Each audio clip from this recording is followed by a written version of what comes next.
আসসালামু আলাইকুম বন্ধুরা, আমরা যারা প্রতিনিয়ত মোবাইল সার্ভিসিংয়ের কাজ করি বা মোবাইল সার্ভিসিং শিখতে যাচ্ছি, তো তাদের জন্য এটি খুব গুরুত্বপূর্ণ একটি ভিডিও। একটি মোবাইল ফোনের ব্যাটারি আমরা বিভিন্ন কারণে চেঞ্জ করে থাকি, যেমন ফোনে চার্জ থাকে না বা চার্জ ঠিকভাবে জমে না, স্লো চার্জিং হয়, বা অনেক ফোন আছে যেগুলো একেবারে চালুই হয় না ব্যাটারির জন্য। তো সেক্ষেত্রে আমাদের কিন্তু একটি মোবাইল ফোনের ব্যাটারিটা পরিবর্তন করতে হয়, নতুন একটি ব্যাটারি আমাদের লাগিয়ে দিতে হয়। তো আমরা জানি অনেক ধরনের ব্যাটারি রয়েছে যেগুলো মার্কেটে অ্যাভেলেবেল পাওয়া যায় না, যেমন বিশেষ করে চাইনিজ যত ফোন আছে, চাইনিজ লোকাল ব্র্যান্ডের যত ফোনগুলো রয়েছে, সেই সকল ফোনগুলোর একজাস্ট যেই ব্যাটারিগুলো থাকে সেই ব্যাটারি কিন্তু মার্কেটে অ্যাভেলেবেল পাওয়া যায় না। আবার অনেক ব্র্যান্ডের ফোন আছে যেগুলোর ব্যাটারি এখনও মার্কেটে পাওয়া যায় না, যেমন HTC মডেলের ব্যাটারিগুলো তেমন একটা অ্যাভেলেবেল নাই। আবার পাওয়া গেলেও অনেক সময় অনেক বেশি দাম দিয়ে ব্যাটারিগুলো কিনতে হয়।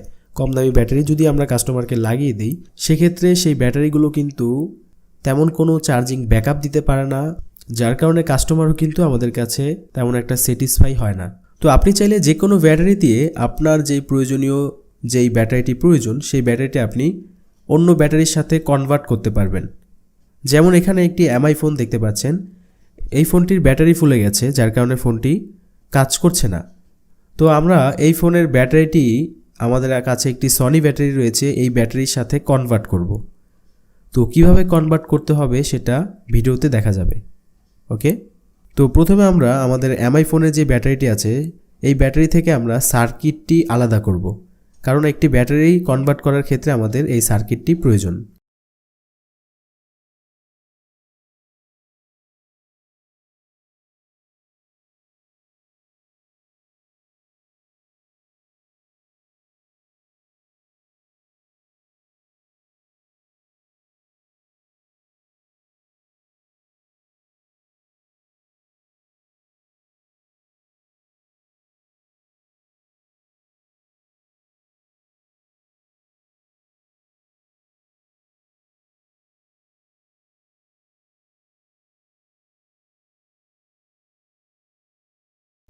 তারপর আমরা সেম টু সেম সাইজের একটা যে কোনো ধরনের একটা ব্যাটারি আমরা সংগ্রহ করে সেই ব্যাটারির যে সার্কিটটা থাকবে সেই সার্কিটটা আমরা প্রথমে রিমুভ করব। ব্যাটারিতে কতটুকু চার্জ রয়েছে সেটা আমরা দেখে নিলাম। তো দেখতে পাচ্ছেন এখানে 3.2 ভোল্ট চার্জ রয়েছে, যার কারণে আমাদের আগে প্রথমে ব্যাটারিটা ভালোভাবে চার্জ দিয়ে নিতে হবে।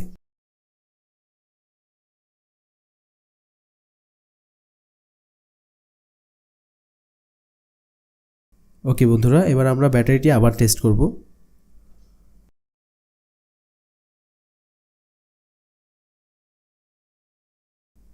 তো দেখতে পাচ্ছেন এখানে 3.68 ভোল্ট রয়েছে এবং এখানে নিচেরটা হচ্ছে লাল কালার এবং উপরেরটা হচ্ছে কালো কালার, মানে নিচের ব্যাটারির নিচের অংশ হচ্ছে প্লাস এবং উপরের অংশ হচ্ছে মাইনাস। তো আমাদের সার্কিটের মধ্যে যেটা প্লাস এবং যেটা মাইনাস এখানে লেখা থাকবে সেটা অনুযায়ী আমরা ব্যাটারির সাথে ঝালাই দিয়ে দিব।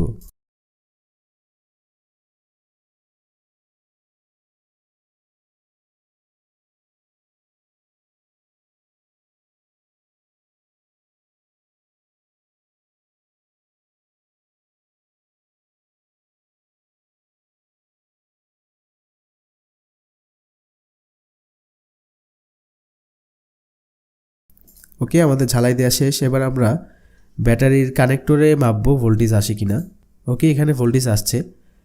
এবার আমরা ফোনটিতে ব্যাটারিটি লাগিয়ে তারপর টেস্ট করব ফোনটি অন হয় কিনা।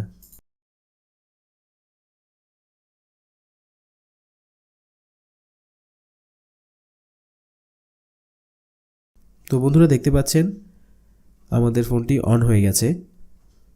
তো এইভাবে আমরা যে কোনো ব্যাটারি চাইলেই কনভার্ট করতে পারবো যে কোনো ব্যাটারিতে, এতে আমাদের খরচটাও বেঁচে যাবে, আবার কাস্টমারকেও আমরা স্যাটিসফাই করতে পারবো। তো বন্ধুরা, ভিডিওটি ভালো লাগলে অবশ্যই কমেন্ট এবং লাইক করবেন। ধন্যবাদ।